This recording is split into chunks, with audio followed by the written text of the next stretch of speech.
Dr. Kouri, you can start with the introduction. It has started recording. Okay, sure, sir. Thank you, Dr. Manpreet. Good afternoon, everybody. I welcome you all in the second session of case study. There is some change in lecture schedule.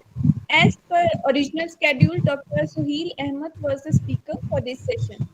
But due to unavoidable reasons, he has swapped his lecture timing with Dr. Manpreet Kaur. Now he will be delivering his lecture on 19th September. So, dear friends, today we have with us Dr. Manpreet Kaur, Assistant Professor at SKUAST, Jammu. I wholeheartedly welcome you, ma'am, in a 21 days. Thank you, ma'am. Now, I would like to take the opportunity to introduce Dr. Kaur formally. Dr. Manpreet Kour, PhD in Agronomy, is Assistant Professor at SKUAST, Jammu. She has received gold medal for her MSc program from Guru Nanak Dev University, Amritsar. She has of experience in area of crop management, crop simulation modeling, fodder and grass management, and recycling of animal waste. Dr. Kaur has 12 awards and appreciations in her crown. She has published 18 research papers, 29 abstracts, 6 book chapters, 8 manuals, 17 chapters in compendium, 8 patents or technologies, 4 popular articles, 54 extension publications, 2 research bulletins, 16 poster oral presentations, and she has delivered 32 lectures at various platforms. And she has organized 21 conferences, workshops in her career. She has also guided many students for their degree program as major advisor and as co-advisor. She is a life member of many Indian societies and associations like Indian Society of Agronomy, Association of Agrometeorologists, Society for Integrated Development of Agriculture, Veterinary and Ecological Sciences, Society for Bioinformatics and Biological Sciences, and many more. Dr. Kaur's area of research are crop simulation modeling, fodder and grass management, and recycling of animal waste. Thank you, ma'am, for accepting our request. We are privileged to have you, ma'am. Over to you, Dr. Kaur. Please proceed with your presentation. Okay, thank you. Thank you very much, ma'am. Now, today the topic assigned to me is recycling of animal waste through composting or Hawan kits for sustainable development of livestock sector. Now, let me justify this. This is also my choice topic because I want key livestock, because this on this 21 days training program is about the sustainability of livestock sector. And we all know that we are leading in livestock, and we are doing best in livestock sector by increasing the productivity of milk, but we are giving less inputs or intensive research on recycling animal waste. So this is also a priority area, because there is only we have to manage the things and intervene the things with low using of inputs, but we get more. So if I introduce my topic, and I can say that we all see that farm waste is a major part of the solid waste, and it's madam, please next slide. And it constitutes about 40 to 70% of solid waste, and it has a lot of energy. That energy in the form of carbon nitrogen ratio varies from 800 to 1000 kilocalories. So we can't waste this much of energy. If we talk about only animal waste, then we can say that the dung generated by the India in our country is 3 million tons per year. That is just the data which we receive. More data is there, because 3 million tons per year is the data which is just surveyed, and but there is a lot of generation of animal waste, and there is a lot of waste of it also. And if we don't manage this waste properly, we are seeing that due to burning of the rice, because the rice is also the part of the farm waste, there is a more and more pollution and smoke and etc. And a lot of environmental problems are there. Same is the case of animal waste also, because we are using it mostly as a fuel.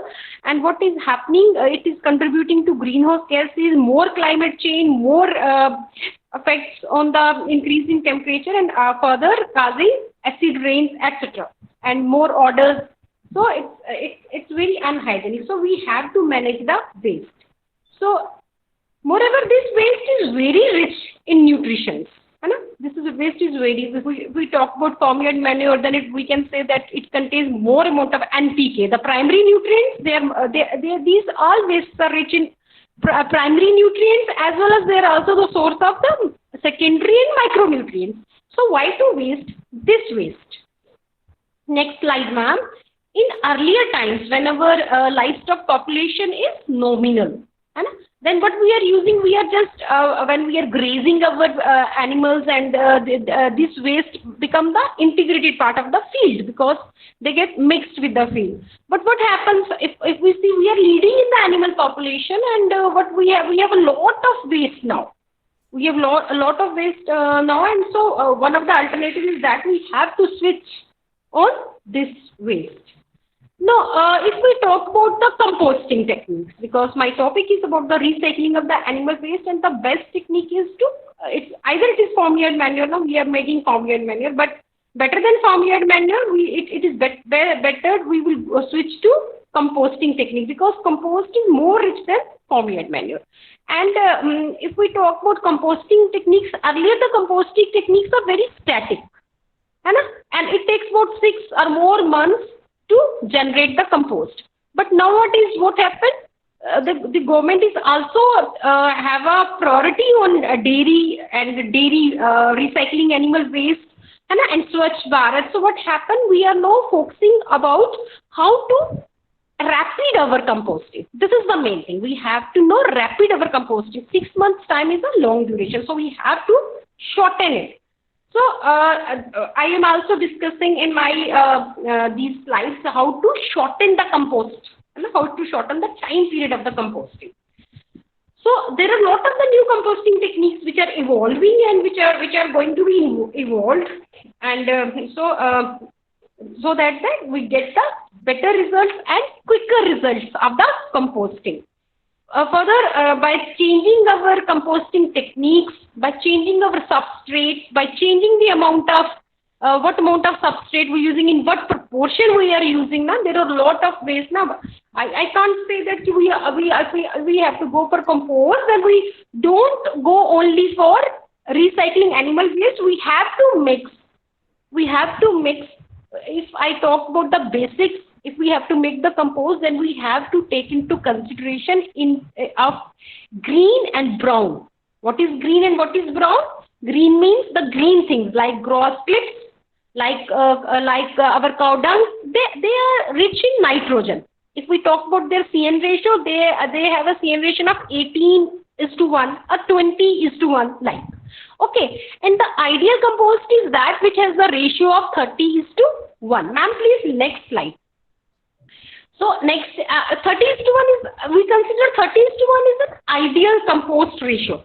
Then how to make this ideal compost ratio? We have to mix equal quantity of green as well as brown. If we talk about green, I have just told you, green is, what is it green in color? Either it is grass clips, either it is cow dung. And if we talk about brown, it may be any brown.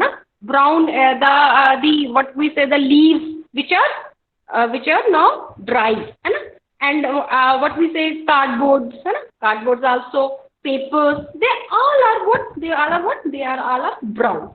So we have to take into consideration both carbon sources which are brown and nitrogen sources which are green. So we have to intervene in these things. How to maintain the 30:1 ratio. This is very important.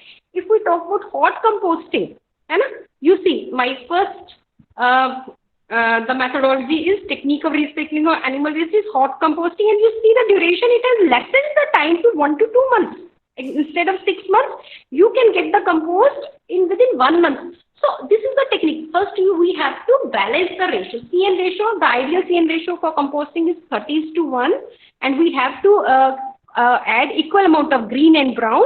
I have explained you what is green and what is brown. who make compost? If we talk about the principle of composting, I say that the compost is made with the help of microorganisms. And the bacteria, fungi, they are the major population. And what are the? Maybe actinomycetes. So these microorganisms, what they need? 3 things they need. One is CN ratio, bedding. CN ratio means bedding. Then they need aeration, lot of turning. If we want our compost to be costing, lot of turning, aeration. Turning means aeration. Lot of aeration is given. And the third thing is its what? Moisture. These 3 things are the main things. Whenever we want to go for compost, these 3 things should be taken into consideration. This is the basic principle. Because if the microorganism obtain sufficient moisture, 50%, 25 to 50%, depending upon that, if we're talking about earthworms, then their range is different. So these 3 things are basic: moisture, aeration, and bedding material. Bedding material means the main substrates we are using. What substrates we are using? In the form of green and brown. Another is moisture. We have to moist, not wet, only moist the compost. And other is aeration. Another technique which we can use to foster our composting is the addition of the decomposers. Decomposers. The second is the help of the decomposer. We take the help of the decomposer and we can add decomposer at the rate of 1 kg for 1 ton of the organic waste. The basic principle remains same, but we have to foster our composting with the help of decomposer. It also composting is, you can say that composting is already made by bacteria and fungi, but we are adding some efficient microbes, some efficient strains of bacteria, some efficient strains of fungi which can work, which have the ability to work fast and which have the ability to release some hormones, and which our compost get enriched. This compost which is made with the help of decomposer is mostly enriched compost. The strains, the local available strains, are mostly inoculate in our composting heaps. So this helps a lot to enrich our composting. Lot of research have been taken in this particular. So a lot of the pathology, they are doing work. They are just finding out the strains which are better. Next slide, please. Another is the methodology of windrow composting. If we talk about the composting, when we have to take the compost in commercial level, then we don't say that you go for the pit method, you do go for the heap method. Heap method is the least recommended. Heap method is the method which is mostly the former practice. Then we suggest for the windrow composting. Windrow composting means we have to make the long narrow piles or windrows which have a dimension, they may be 21 meters long, they have a height. And one thing more very important in compost making is the generation of the heat. So compost should have a sufficient height. If we make the height less than 50 centimeter, less than half meter, what happens? Our compost does not get ready because we also need sufficient height to generate heat. When the piles are made, and this also causes heat generation. And our microorganisms also need a specific 140 degree Fahrenheit to 160 degree Fahrenheit heat. They have a particular heat requirement. If we talk about Celsius, 25 to 30 degrees Celsius is their heat requirement. So this should be maintained, and this can be maintained by maintaining a particular height. Length we can reduce, length we can increase, but the height should be maintained proper. And another is turning. If we talk about commercial composting, then we have to make the space between 2 windrows so that tractor can be used for turning. The turning can be done. The turning can be made after 7 days. The turning can be made after 15 days. More the turnings, more rapid is composting. But if the turnings are more, like if we go for the 2-3 days turning, then what happens? Some nutrients may be lost because the microorganism, they don't remain stable, they don't it doesn't help to release more hormones, etc. So the turning should be after 7 days, after 15 days, like. Another is barrel composting. Barrel composting is the composting where we use some concrete or burial structures having a desirable dimension, and then we made use of biodegradable waste into these structures. There are the tumblers, rotating tumblers. We can also use the rotating tumblers where we can use the biodegradable waste. And we made some tumblers, then we have to paint them so that it doesn't get rust. And some painting is there. And they have a motorized system so that less labor is required. So these are the different techniques. Now, one more technique, that is mechanized composting. The mechanized composting is the composting with the help of machines, and they say that it gets ready in 10 to 15 days. Next slide, madam. And this is the picture. It is the graph at our area in Pura, because we are also using, it is in pilot level. We are making this type of compost here also, and the proposal is given by our division and me as a PI, but they have given this to estates because a lot of the they are saying, because we have to here use lot of kitchen waste from all the hostels, and also there are multi-campus, Pura campus, there are different veterinary campus and agriculture campus, and so this has been given to the state division. It is in pilot level. We have to start our work. It isn't we haven't started yet. We have to start it. And this is the photographs taken from the Graph Pura, and we have visited there, and we have seen the mechanized composting made by the machines. First, you see that there are a lot of kitchen waste they collected, and they first use this kitchen waste in shredder. Shredder is a machine which cuts the desired size. Size is very important. Substrate size is very important for the rapidity of the compost making. So you see that first the shredders having blades make the size desirable, because we don't put the size ekdam se na, we can't use whatever we got and we don't put it in the machine. We have to set a standard size for that, like pineapple. Pineapple have some problem. It has a thicker stem, thicker shell, fruit shell. It should be shredded. Like some weeds are there. If we talk about farm, some weeds are there. So we can also use that weeds. They should be shredded in 2 to 3 centimeter size. If we talk about a cow dung, this I have talked in detail with this mechanized compost OWC 60 about the working. They can say that you can put your cow dung straight into that. But I thought might be we can also mix it, because it doesn't need to be churned. It doesn't need to be cut. So the main work of the machine is to churn the thing. So we can set an experiment, and we can one trial we can make by mixing the cow dung in the machine and then taking it out, and another we can make where we can in straight whatever we get kitchen waste, but we can churned brown, and we can mix it with the cow dung.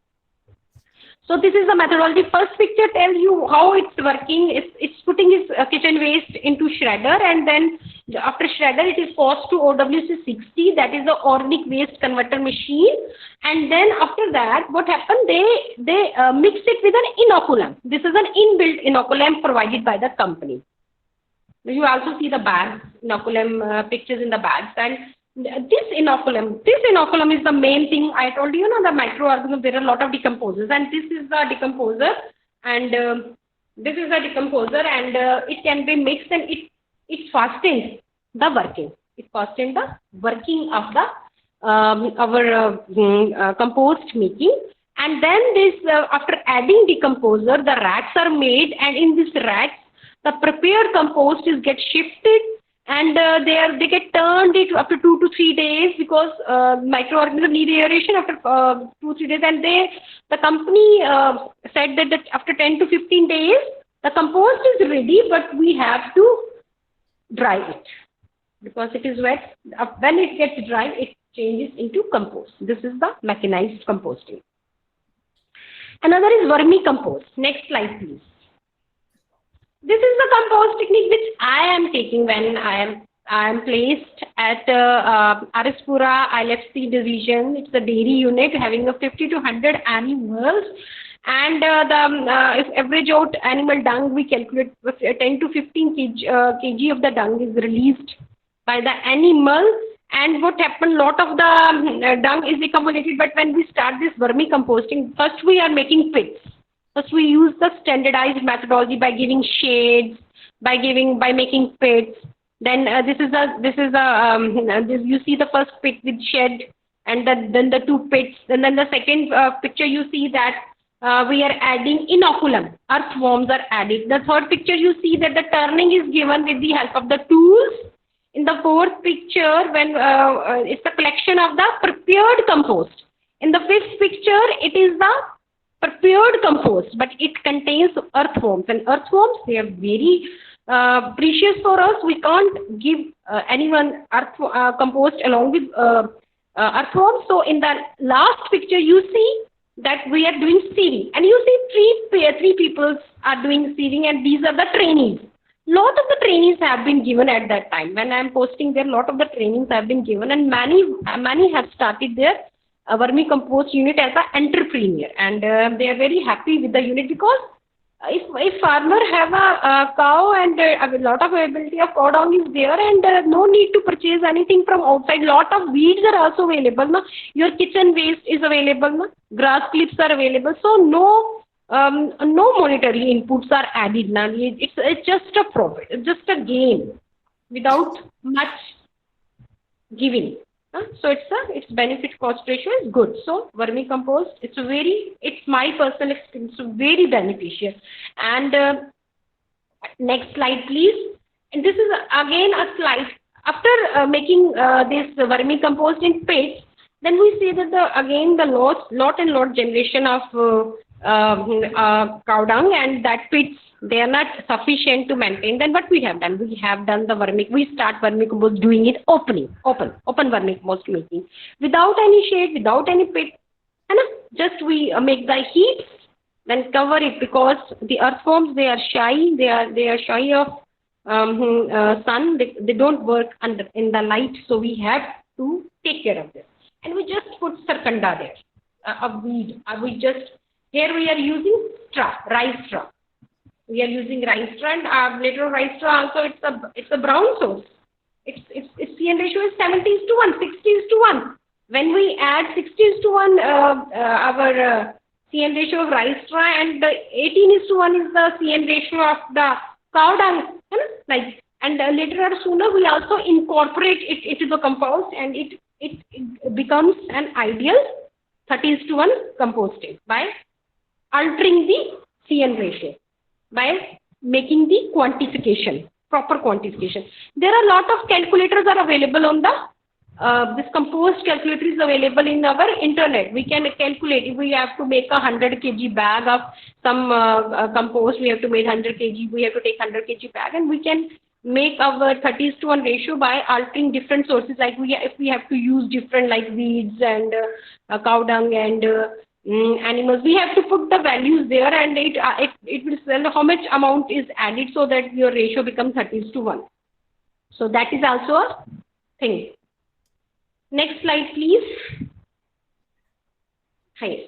This is the next. At the time our VC sir, Honorable VC sir is there, and Sharma sir is there, and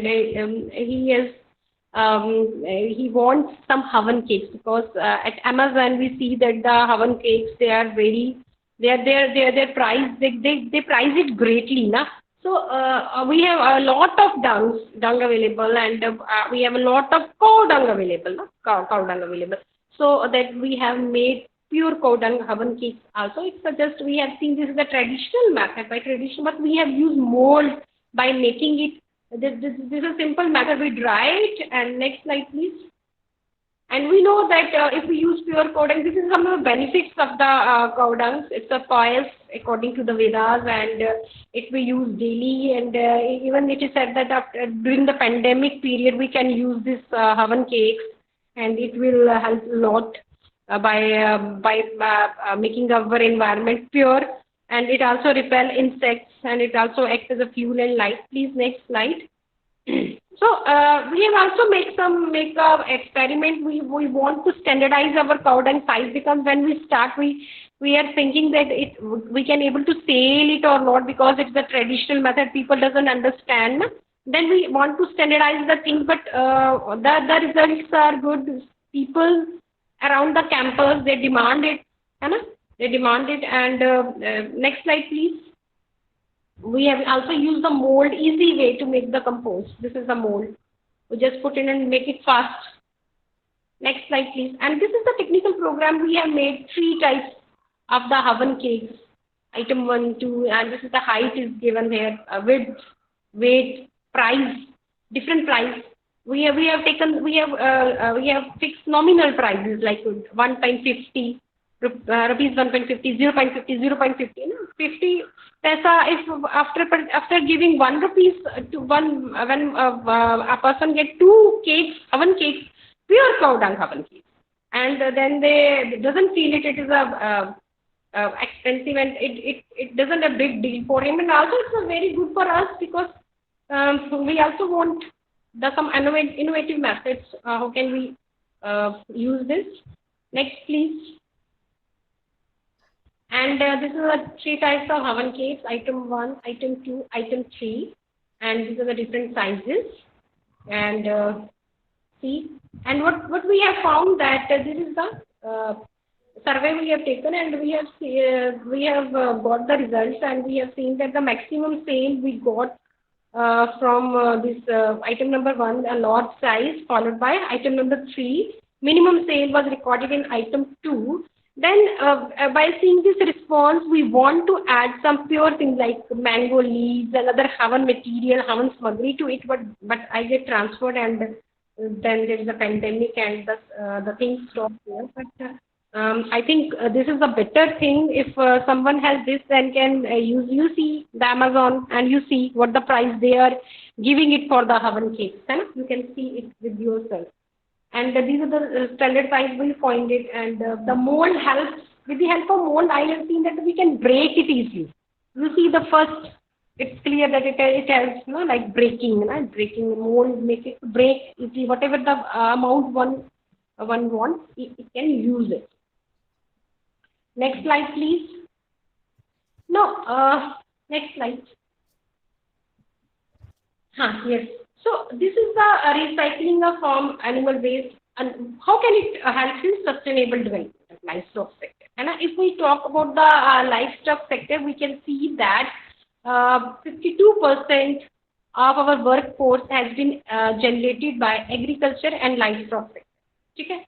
And if we talk about about livestock sector, and it will say that it creates self-employment opportunities of nearly 70% of the Indian population. So, and it contributes to 6% to the GDP and 25% to the agriculture GDP.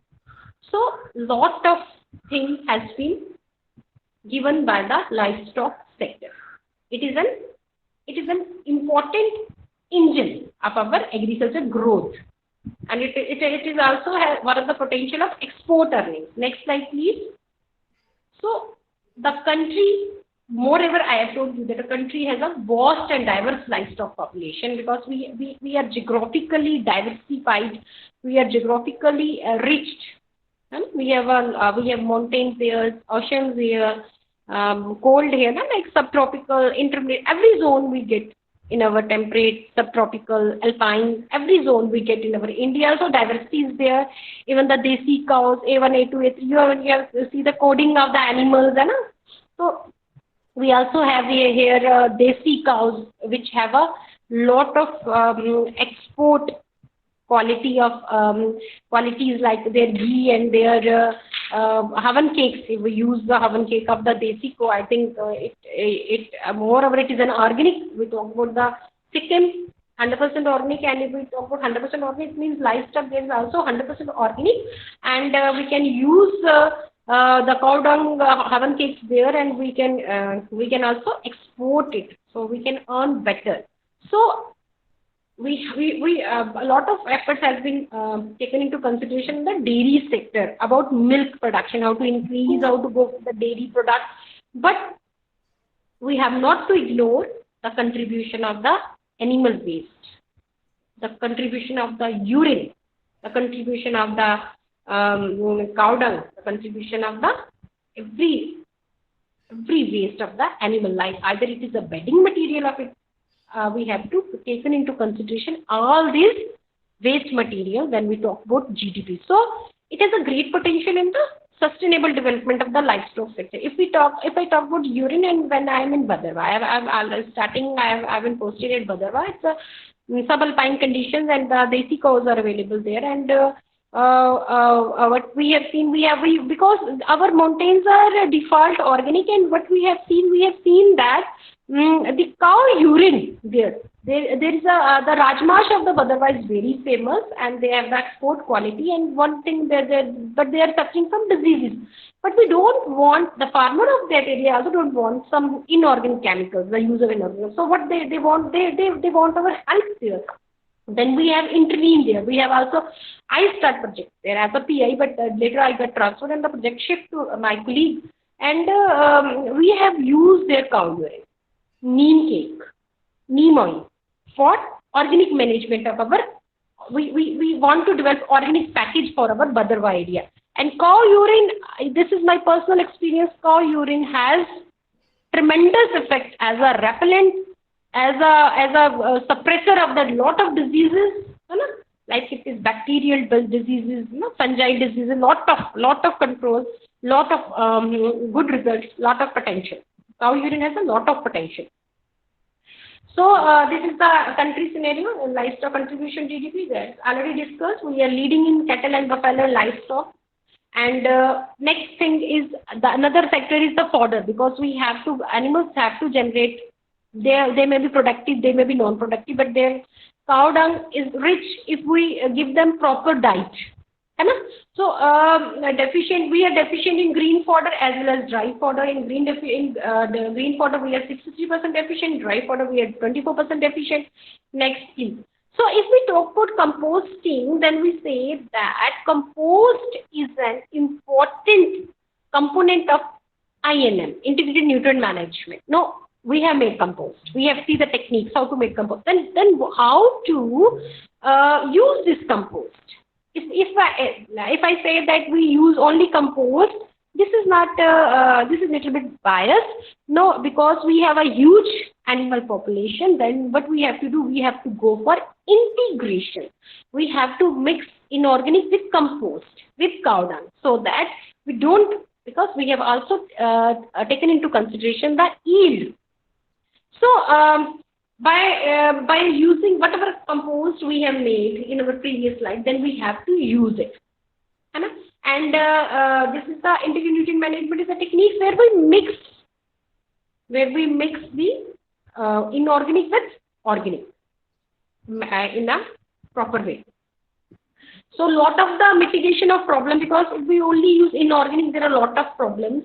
And if we use integration, then we have seen that there's a reduced emission of greenhouse gases. There is a reduced problem of eutrophication. There is because we have our own creative compost, and so what happened, we have not to face the fluctuating cost, and we have not to face the energy of raw materials, because we have not to arrange the materials, we have not to spend money on transportation, because we have compost with us. So this will help a lot, and further it will maintain the food security of our livestock animals. Also help in the maintaining the soil health, because nowadays soil is not a dead, it is a dynamic, it's a growing thing, it's a living content. So we have also to sustain our soil health. Next slide please. See, this is the component of urea INN, where we use inorganic sources mixed with organic sources. Okay. Inorganic sources we can use foam and manure, compost. Other things are also available like green manure, biofertilizers. Now next. these are the results of the INM, the role of the IN, because compost is already here, compost or animal waste is already incorporated, and this is a try. This is of my student thesis. Next slide, please. Yes, this is my student thesis, and soil test basis. Whatever we have to add in the soil, it should be based on the soil test basis. We have to test our soil, whether the soil, what type of soil it is. Mostly our soils are what they are. They are less in nitrogen, and in phosphorus and potassium they are medium. So on the basis of nitrogen, most of the recommendations are given on the nitrogen basis, because we are deficient in nitrogen, and we have to apply. So this table is show that first the soil test is taken, and different varieties of fodder is taken, and because I have already told you that in livestock sector we have to maintain our productivity. We are deficient in green fodder and dry fodder, so we have to maintain this deficiency, and one of the method is integrated nutrient management, and this integrated management comes when we use our animal waste product. So this is the trial, and it has been seen that the soil test basis, the recommendation for Kent is 80-40-40 on the soil test basis. It has been increased to 100-40-40. It means we are less in nitrogen, and so nitrogen has been increased. Next slide, please. This is the next slide, please. This see that in the T2 treatment where the RDS 100%. This is a 1 year trial. This is the same my student trial, and this is 1 year data. Oat is taken here, and you see where we incorporate RDF is 25% RDN. Farmyard manure, we have used here farmyard manure. What happened? Everything is increased. Green fodder yield, dry fodder yield, dry matter, production efficiency, either it is green or dry fodder production efficiency. So, as well as the quality of the fodder has also improved. The crude protein content, the crude protein yield, the digestible crude protein yield has been increased as compared to only where we have used T1. Only we have gone for recommendations. We are going for recommended doses of fertilizer. So this is the difference. So we have to go for the integration. Next slide, please. This is also the integrated nutrient management. Here we also used this is the trial of Badarwa. Here I am the PI, and just because in the hills the green fodder is not available as such, and mostly the farmers they are using straw yields. And now we have there we thrust to how to increase the straw yield. So interventions are taken there, and it has been seen there are two existing recommendation which is already in our package and practices, and the new recommendation where we suggest integration, and integrations have a better result. Next slide, please. See there is a straw yield of maize. Next slide, please. See, there are two sites have been taken, and there is an increase in the straw yield when we are going for integration. You see here, na? Next slide. Similarly, the case of Rajmash, there the Rajmash export potential, and the yield of the Rajmash has also, straw yield has also been increased. Next slide. Next slide, please. Okay, so already discussed that composting, besides increasing productivity, is a improved soil health. It is a source of plant nutrients. It generates growth promoting hormones, so it's very beneficial. Next slide.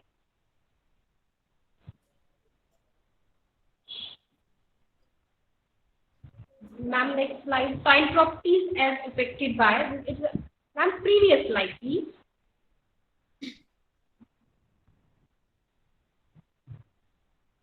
Previous slide. One back. One back slide. Hello.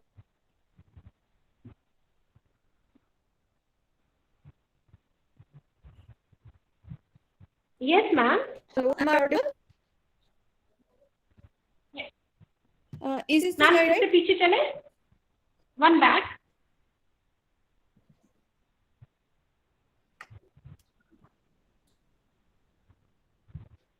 This one? Okay, nahi ma'am. Yes. After that, after this, after straw yield of rajma, एक click करें ma'am. Just one click.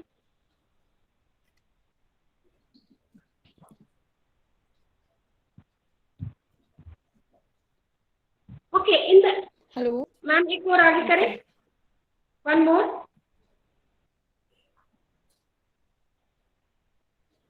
This one, ma'am? Yes, this is important slide because in dairy we are making vermicompost, and then we try to make our fodder also organic.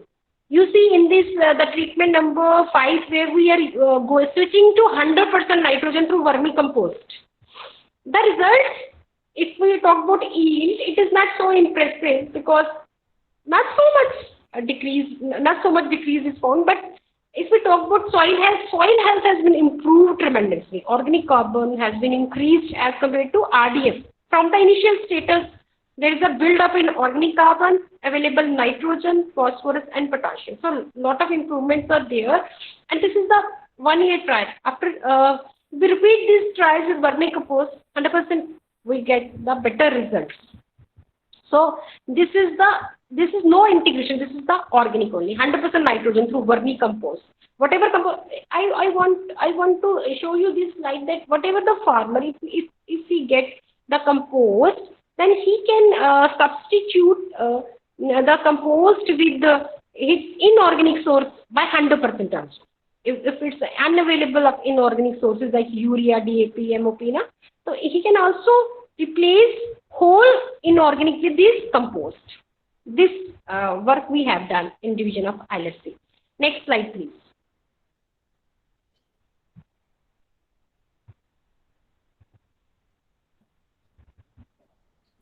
Next slide is about the next slide, ma'am. Treatments in permanent plot experiment. This is also a slide which talk about. Yes, ma'am. Next slide is about the integrated nutrient management, and the beneficial results also obtained from it, both in yield as well as the results are beneficial both in yield as well as if we talk about benefit ratio. Ma'am, next slide. Gauri ma'am, next slide. Am I audible, ma'am? Yes, you are audible. I guess my that is not sustainable. Okay. Next slide is also about the integrated nutrient management, and it's a permanent plot experiment. When I joined 2006 this university, and there is an experiment about permanent plot experiment, and just the work of the integration has been started, and it's a work about 10 to 15 years, and the results are very good. So I want to, but ma'am, the system is not working. Here there is a temporal changes in soil organic. Ma'am, next text. One more. You see that T8, T6. Ma'am, one more. चले आगे चले. This. You see that soil organic carbon buildup by INM, by use of INM. T8 treatment is the treatment where we have used 50% animal waste and 50% inorganic. Slowly after, देखो आप ना initially आप देखोगे इस graph को, initially it is low, ना then it start making ना फिर बढ़ गया, T8 it increased. So the results of INM, this slide is very important because this is the slide of a period, of a lengthy period, of a long period, about 10 years. No? So what happened? So after 10 years, initially we have to face problems when we are going to nutrition or when we have to go for organic. But later on, we get very beneficial, very much now. There is an increase in productivity, and when our soil is healthy, whatever we sow there, it reap good. So last slide, please. So we can say that globally, no doubt globally we are leading in livestock. We are leading in livestock population. And livestock sector is no doubt is contributing in every sector, in meat production, milk production, but they are also generating raw manure, which is ignored, which is not so much, no, which is not so much in focus. So raw manure is not economic, but if it is changed or turned to compost by different techniques, it can be earn the money.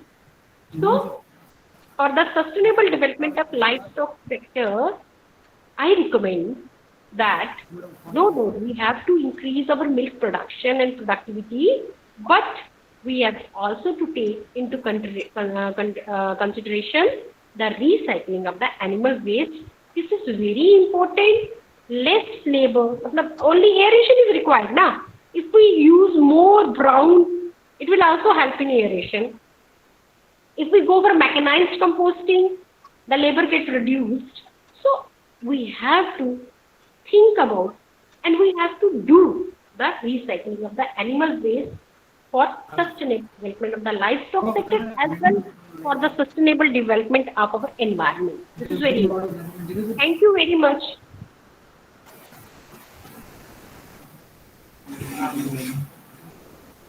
Thank you, ma'am. Okay, ma'am. Thank you very much. Sorry for the inconvenience, first of all, because of the connectivity issue. Thank you so much, ma'am, for it was really an informative one. And you have rightly said that it will help in the livestock sustainability as it will reduce the environmental load, as well as it will increase the livestock, our stakeholders' economic status. So let's move to the questions. If anyone have, first is, ma'am, how INM reduce greenhouse gas emission?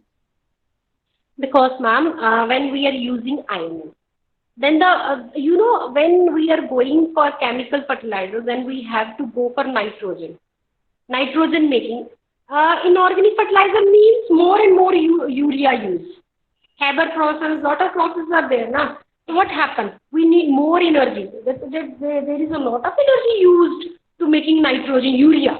If we talk about synthetic fertilizer, which is in great use about nitrogen. I mean, nitrogen is greatly used, and the familiar nitrogen fertilizer is urea, and it's not very easy to make urea.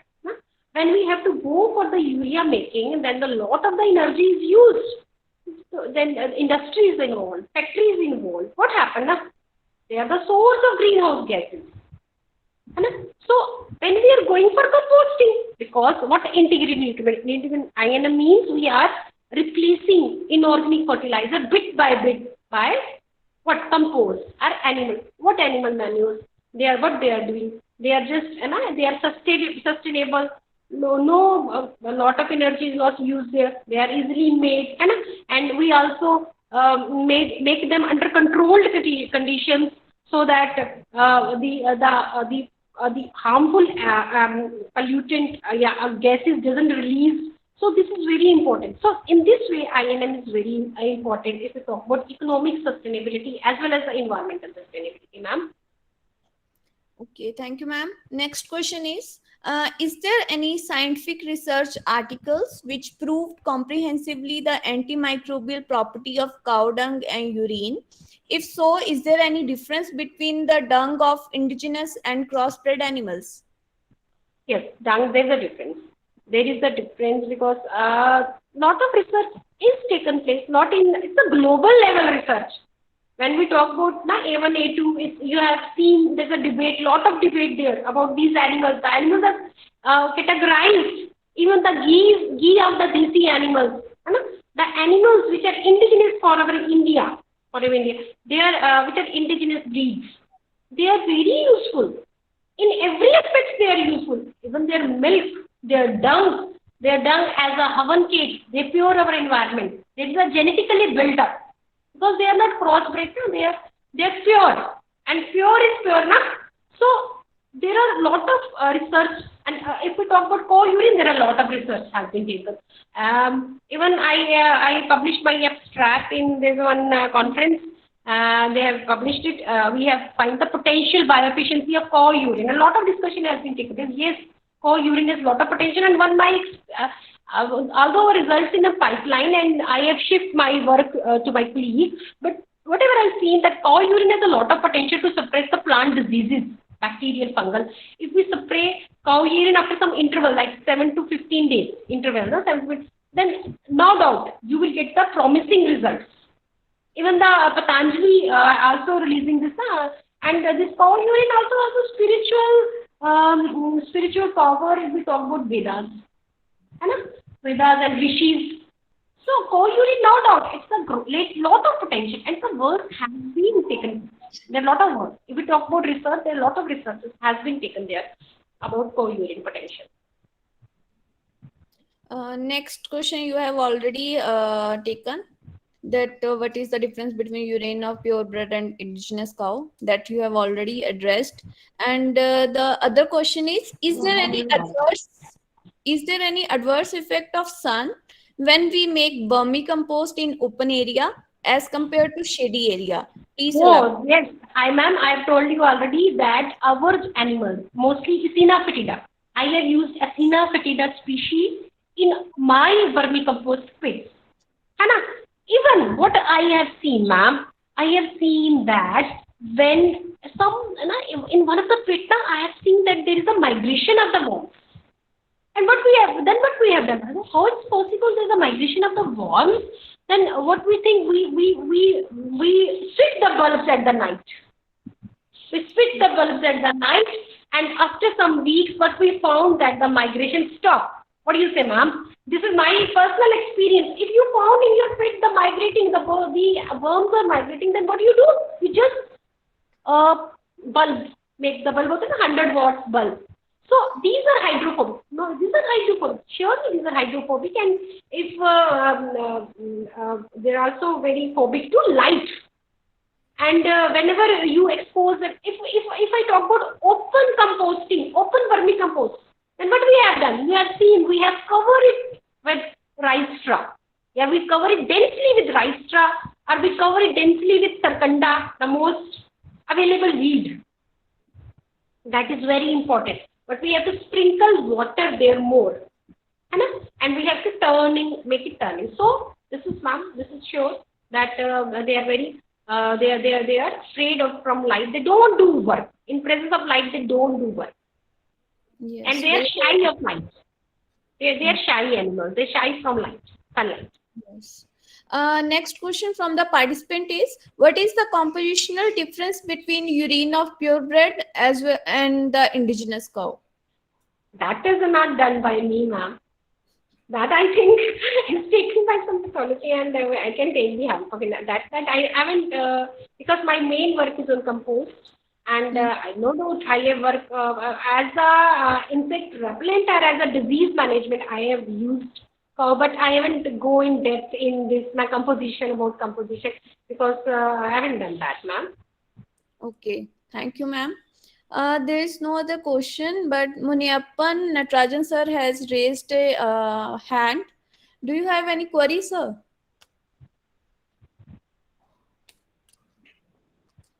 Okay, we don't have any query. Thank you so much, ma'am.